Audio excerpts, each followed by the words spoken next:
নারীর সাথে অবৈধ সম্পর্ক, খোদার কসম উনি বলছে কারজুন, এটা একটা ঋণ।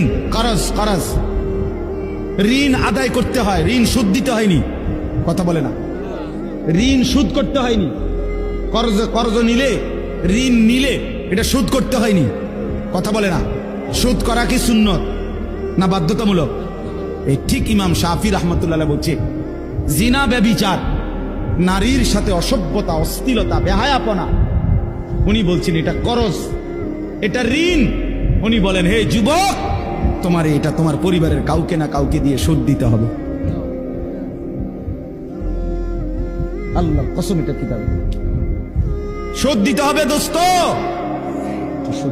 আল্লাহ মাফ না করে যদি আল্লাহর দিকে ফিরে না আসে, চোখের পানি না ফেলো, এটা শোধ দিতে হবে।